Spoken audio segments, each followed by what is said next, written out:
What's up guys, happy holidays and welcome back to the channel. As you can see, our household is very festive. We have the Christmas tree up with the Christmas lights, stockings, and of course, rocking your favorite holiday sweater. But with that, a lot of us are excited about what kicks people in the NBA are gonna rock for Christmas and the holiday season. I can't think of another iconic sneaker other than, of course, the Kobe Grinch 6. And unfortunately, I definitely regret buying my pair. So over the years, I feel like holiday Christmas kicks have kind of lost their steam in terms of hype and what colorways are going to be released. Even with the custom jerseys that the NBA usually has for Christmas Day games, they haven't been as hype or as exciting these last few years. This shoe is still very popular in the NBA on non-Christmas games throughout the season. Even just this model itself, the Kobe 6. I actually had this shoe back in 2011 when I was in high school. I rocked this playing volleyball when I was setting my junior year back in 2011.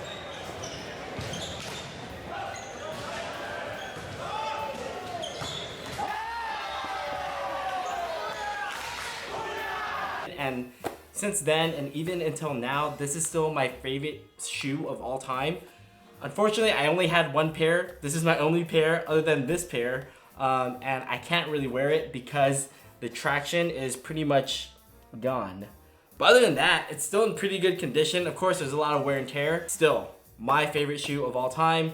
The closest thing that we've got to this is probably, of course, the Protros that they've been releasing, but are very hard to get. Also, Nike released a Hyper Attack, which is a volleyball shoe a few years back, but even those are hard to get and still not completely the same shoe as the original Kobe 6. So, that being said, bring in the Kobe 6, the Grinch, which is probably the most iconic Christmas sneaker there is.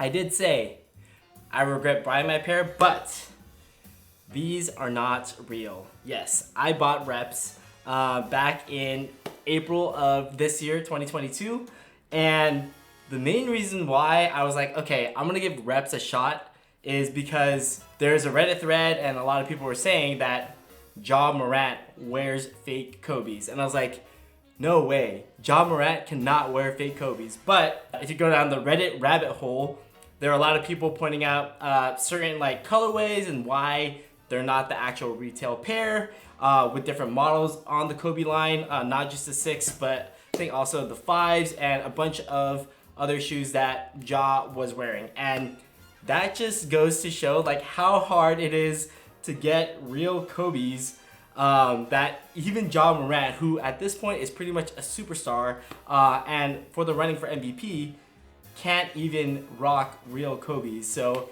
if it's a problem for him, you can only imagine people like us who want to wear, you know, the best performing shoes or shoes that we really enjoy for a reasonable price. Yeah, that's not really gonna happen. But once I found that out, I was like, performance-wise, there are a lot of different rep shoes.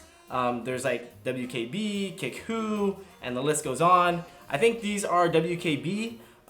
They're supposed to have heel and forefoot zoom. It's kind of there, but I'll get into it a little bit more. But I did buy these for, I think it was around $100. And you know, I'm not really gonna go in depth about like the QC and whether or not this is like really close to how retail pairs look, because one, I never had the original Grinch or the Protro, and two, I mainly bought it for performance. So yes, I'm gonna buy a rep Kobe 6. I want to get the Grinch colorway, so that's what I got. This is what I got, and yeah, I'll get into, you know, the pros and cons and how I like them so far, but as you see in the title, I don't think I would buy them again. Okay, starting off with the upper. The upper actually is not too bad. It's pretty pliable. Like I said, as far as like, you know, the color, the shading, the Nike swoosh, how it should be painted, the thickness of the scales, the shape of the scales, not really too concerned about that. But as far as like comfort wise and how they play, upper plays great. Like no complaints there. Even the fit is pretty on par with how my originals felt. like 10 years later. Even this area around the Achilles is pretty padded and feels pretty good on foot. So overall, as far as the fit, I actually really enjoyed the fit. So moving on to the traction. So most of the forefoot and this part of the shoe is translucent, and the back half being solid rubber here. So this shoe doesn't actually really squeak all that much. Same traction pattern as the original, so you have like this scale-like multi-directional traction pattern on the shoe. And like I said, does not squeak all that much, but it does grip the floor pretty well. I play on sport court and hardwood. You do need to wipe occasionally, but if you're someone who likes to hear the squeak, you're not gonna get that with this. But overall, even with the translucent outsole, it held up pretty well. So fit, traction, pretty good. So moving on to the cushioning. So I tried to feel in the forefoot if there is actual zoom. It doesn't feel that great, to be honest. And even in the heel, doesn't feel that great. I felt like after my first few wears, I thought that the zoom in the heel and the forefoot actually felt pretty decent. But after a few more wears and hours playing volleyball, jumping, hitting, I feel like it flattened out and wasn't as bouncy. So I don't know how much I trust the zoom that they have in these shoes.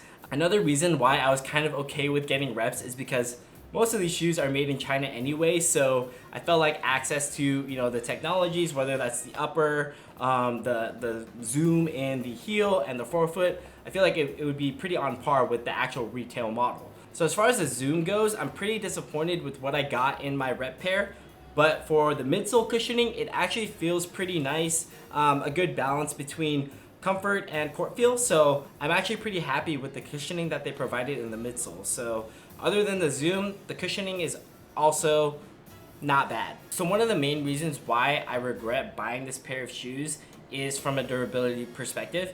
And what I mean by that is basically the glue. The upper here is already separating from the midsole. So you can see that there, right?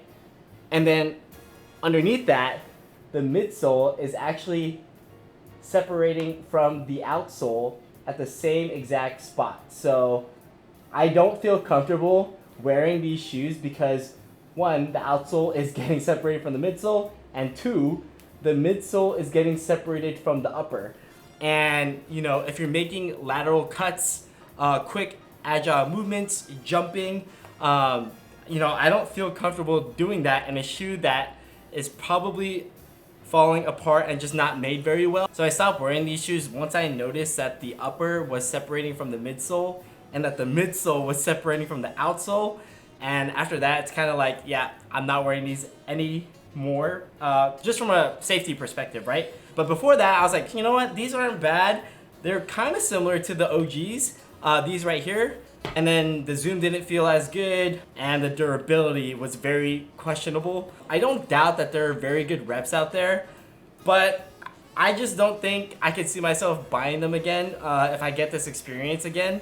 Unless, of course, the QC is improved a bunch and more people don't see this. But if I'm still paying like $100 for a rep model that's not that great of a performer, then I don't think it's worth it in my opinion. There are a bunch of videos online that you can see, what batches are coming out and how good those shoes are. But I mean, that's kind of a gamble that you have to be willing to take. I just hope Nike actually makes more Kobe 6 Prochos so that I can buy them. If I could, I would definitely wear these, but there's no more traction. So fingers crossed Nike makes more in 2023 that we can all buy and wear on the court, because I still love this shoe, just not the rep model.